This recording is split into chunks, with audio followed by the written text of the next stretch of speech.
Saudara-saudara, azwajun thahara, belum pernah tersentuh oleh siapapun. Lalu makna thahara ini, mereka selalu suci, tidak pernah baik menstruasi atau mencret,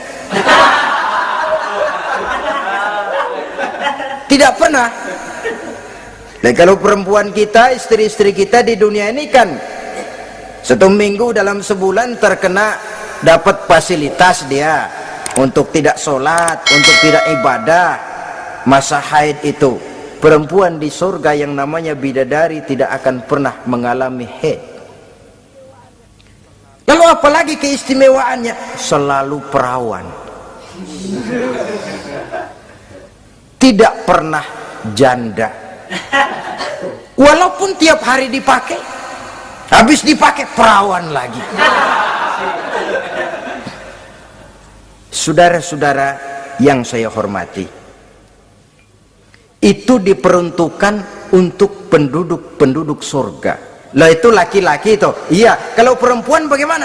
Satu riwayat menjelaskan mereka akan menjadi ratu di surga dengan segala kenikmatan yang juga tidak pernah mereka bayangkan sebelumnya. Riwayat lain menjelaskan bahwa mereka juga akan berkumpul dengan suami, istri dan anak-anaknya jikalau mereka memang orang-orang soleh. Ada juga riwayat lemah menjelaskan bahwa mereka akan mendapat bidadara istilahnya.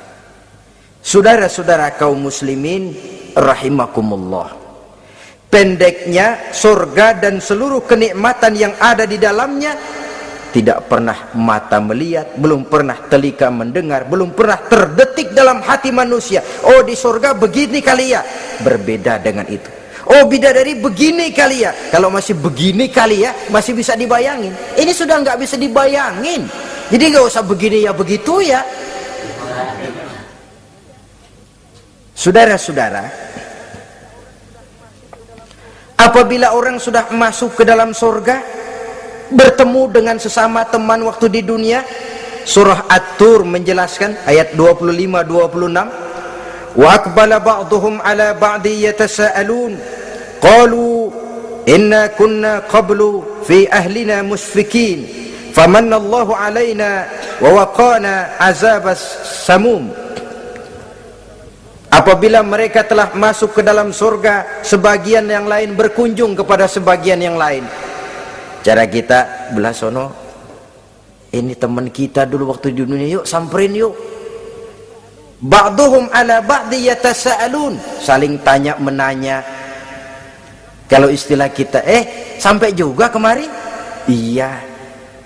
Saya waktu di dunia dulu sebenarnya sudah khawatir, takut mendapat azabnya Allah, tapi Allah memberikan karunia kepada saya diselamatkan dari azab, dari mara bahaya neraka, sampailah saya ke dalam surga ini. Alhamdulillah.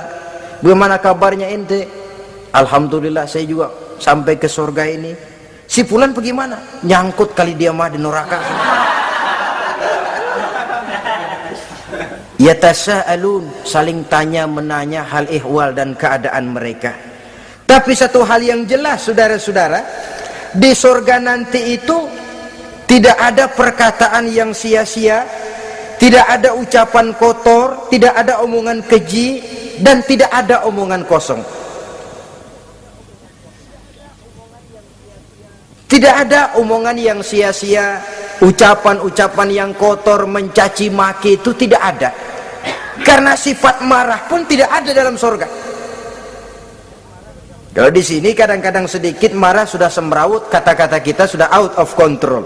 Di sana tidak ada kata-kata kosong yang tidak ada manfaat dan tidak ada gunanya. Saudara-saudara kaum muslimin rahimakumullah. Kemudian yang terakhir, kita akan membicarakan apa saja nama-nama surga itu dan siapa calon orang-orang yang masuk ke dalamnya. Pertama, yang dinamakan Jannatul Firdaus atau surga Firdaus.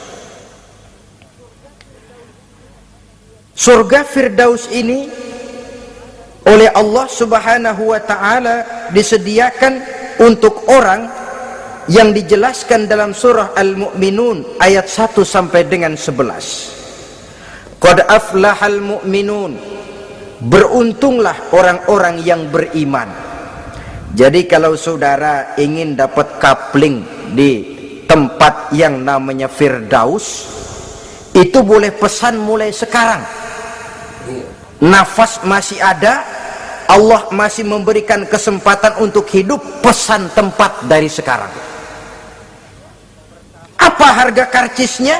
Pertama, qad aflahal mu'minun, harus beriman. Ini syarat mutlak. Tidak beriman, gak usah minta karcis, minggir. Ini karcis pertama harus untuk orang yang beriman. Setelah itu yang kedua apa?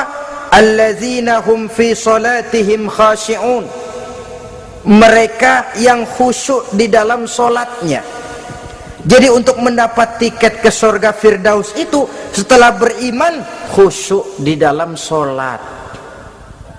Artinya khusyuk tarkul ghair li ajlil amal, meninggalkan yang lain dan hanya memfokuskan diri kepada satu pekerjaan yang sedang dihadapi. Kalau kita makan sambil ngobrol, itu namanya makannya nggak khusyuk, sebab ada sambil ngobrolnya. Nah, solat yang khusyuk, solat yang di dalamnya tidak berisi yang lain kecuali solat itu, meninggalkan yang lain dan hanya memfokuskan diri saja untuk melaksanakan suatu amalan. Dan sholat khusyuk itu berat. Kadang-kadang waktu mau sholat kita nggak ingat apa-apa, begitu sudah masuk takbir yang kita lupa malah kita ingat. Itu kurang ajarnya iblis. Mau sholat nyari dompet nggak ketemu, begitu takbir, aduh dompet di atas meja. Ini kalau sembahyang lama-lama digerataki orang nanti nih, mulai kocar kacir sholat kita.